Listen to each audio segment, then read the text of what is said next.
Okay, Bismillahirrahmanirrahim. Assalamualaikum warahmatullahi wabarakatuh. So today I would like to continue to teach you for our personal development subject, that is chapter 6, making effective decision. Okay, because making effective decision is a very important skill that you need to learn in your life. Okay, you not only make decision due to a problem, sometimes you make a decision due to there are opportunity in front of your eyes, or you think that there are some other alternative to solve a problem or to get something or to do your work. Okay, that's why you have to do effective decision.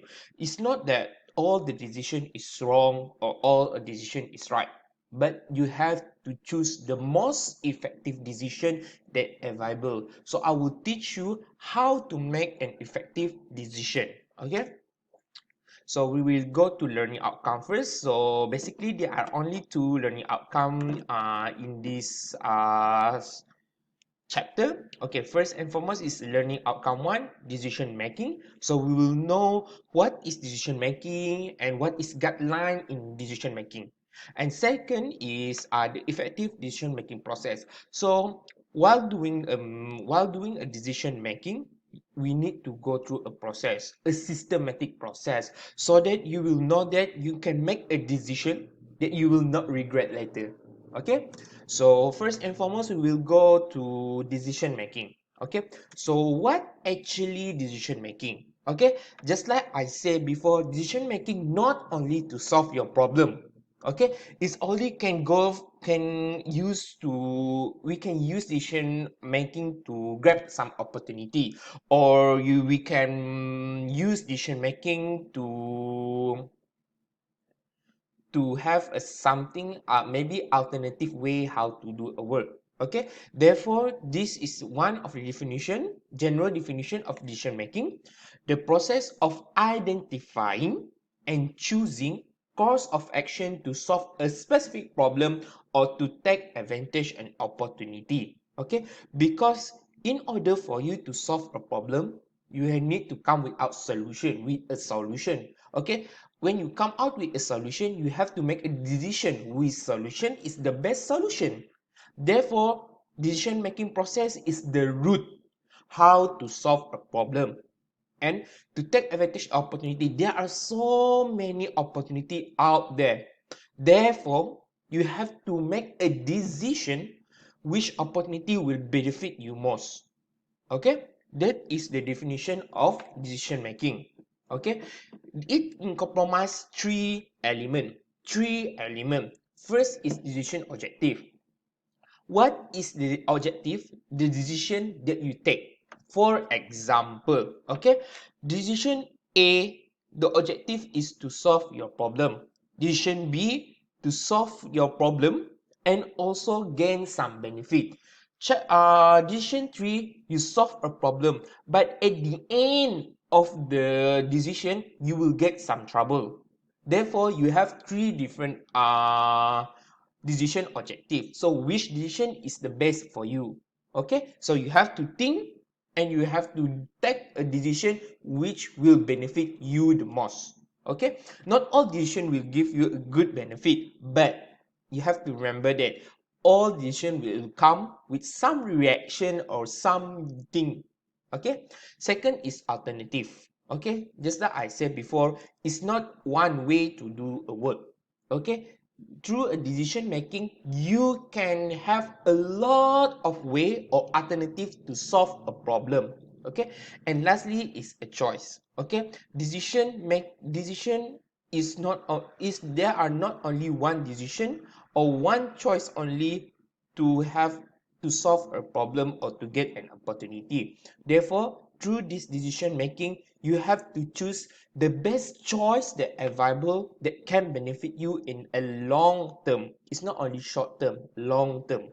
Okay, so we will talk about guideline in decision making. There are 6 guidelines in decision making. Okay, first and foremost, you have to define a problem clearly before trying to solve it. You have to know what your problem that you are facing. If you are not knowing the problem that you are facing, then you cannot make a decision. Therefore, The first step that you have to know is you have to define what your problem first. Okay, for example, your problem is stress, but you do not know that you are in stress. You thought that you having a sleeping derivative, you cannot sleep, but you don't know that the problem of your sleeping habit is based on your own, that is stress. Okay, therefore you cannot make decision how to solve your stress or how to solve your sleeping habit.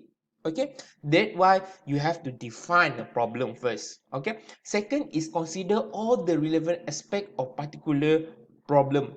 Just like I said before, just because you're having problem with sleeping, it's not only the cause. You have to search some alternative or some choice that related to your problem. Okay, therefore you have to consider all the relevant aspect of your problem. Okay, third guideline is consider both data in trying to define a problem.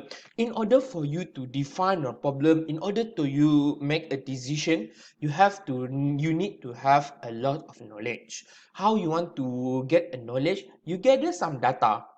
Okay, what is the cause of stress? Maybe what is the symptom of stress?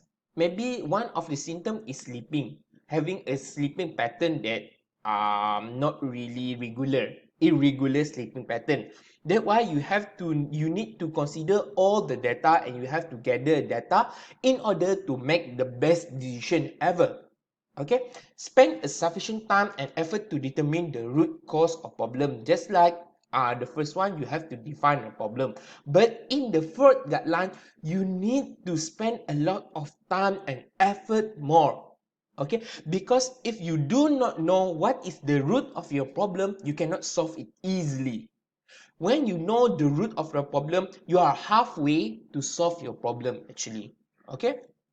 The fifth guideline is best decision on relevant fact. You need to know the best decision. Best decision is the basic decision. And last but not least is generate as many alternative as possible. Because just like I said before, it's all about choice. It's all about alternative. Decision is not only one single decision. There are so many other decisions that you can take. Therefore, generate so many and various alternatives to solve a problem. Okay. Second is we would like to know the effective decision making process. There are seven steps on how to make an effective decision making process. Okay, so you can see in the slide and I will go one by one. Okay, first and foremost is identify and define the problem. Second is analyze cause of the problem. Third is establish objective and decision criteria. Fourth is generate alternative solution. Fifth is generate an alternative, implement the decision, and lastly is monitor and evaluate the decision. So I will go to one by one. Okay, so first and foremost we will talk about identify and define the problem. Just like I said before in the previous slide, when you know a problem that well defined is a problem half solved.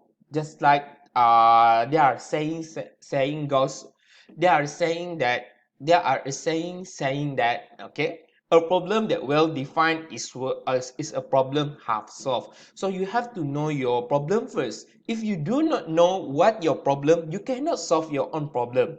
Okay, saya tidak tahu apa yang saya tidak tahu. No, okay, that kind of thing is nonsense. So therefore you have to know your problem first in order to solve the problem itself.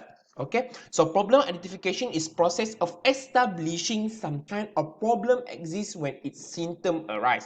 Every problem must have their own symptom, so you have to know which problem are you facing based on the symptom that you are gathering right now. The symptom that you gathering right now will be the root of your problem. Okay, second is analyze cause of the problem. You need to know what is the cause of problem. After you have been defined what is your problem, you have to know what is the factor behind the problem.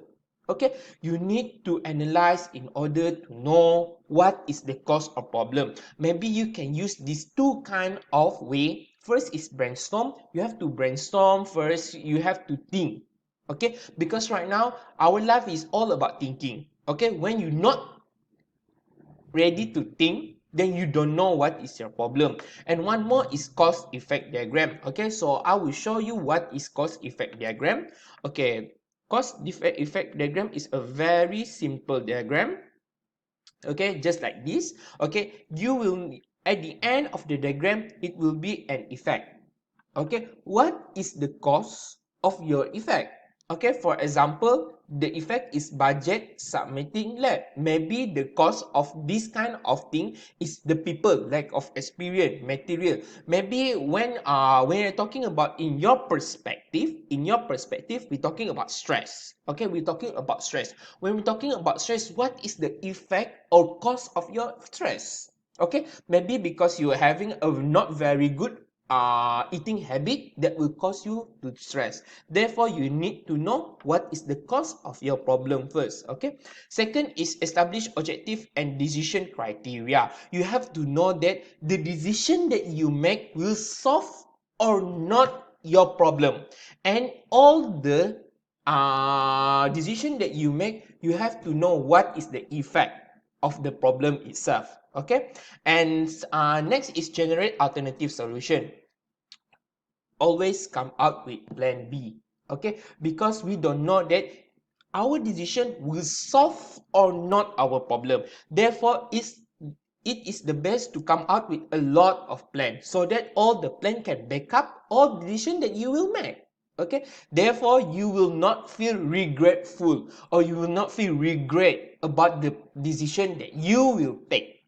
Okay, the more alternative that you have, the more richer that you will get the decision. Okay, you will have a lot of plan B, plan C, plan D, something like that. Okay, then after you have planned all the alternative, you have come up with alternative, you choose which alternative is the best. Okay, because you have to know that not all alternative is the best, but you have to choose among all the alternative which is the best. Therefore, how you want to know the alternative is best or not? You have to ask this question. What is the relative cost of each alternative?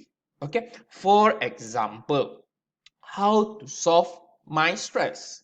How to solve my stress? Maybe the alternative is first, eating at Starbucks. Second, sleeping at night. Third is maybe exercise. Okay, all of these three, yes, it solve your problem, but you have to choose which decision is the best. Maybe some of the decision will give you a negative impact. For example, eating at Starbucks, that will cause you to get fat, something like that. Therefore, you have to choose which decision will be the best. Okay, next will be implement decision. After you have choose which alternative is the best, you have to implement it. You have to implement the decision that you think the best. Okay, as effective decision can fail if it implement poorly. You have to implement decision that you think is the best. And lastly, last but not least, you have to monitor and evaluate your decision. Is it this decision is the best? Okay, when you choose a decision, it will come out with an effect. Is it the effect is positive or negative? If the effect is negative, you have to go for correction measure. Do not give up. Okay, do not give up in life. Okay, therefore you have to choose another decision that you think is the second best. Maybe the second best is best actually. It is maybe hiding. Okay, therefore select another alternative is necessary and start the decision making process all over again. Okay, is decision making process is very simple actually. If you think it more and more, then you will think it is the best thing ever. Okay, that you have to learn. Therefore, if you have any question, yes, you can go to the comment section and you may ask the question in the comment section, or you can just WhatsApp me. Okay, so I will leave a tutorial under the description of the YouTube, so uh, you have to answer the tutorial. Okay, I think that's all from me. Thank you so much. Wabillahi taufiq wa hidayah. Wassalamualaikum warahmatullahi wabarakatuh, and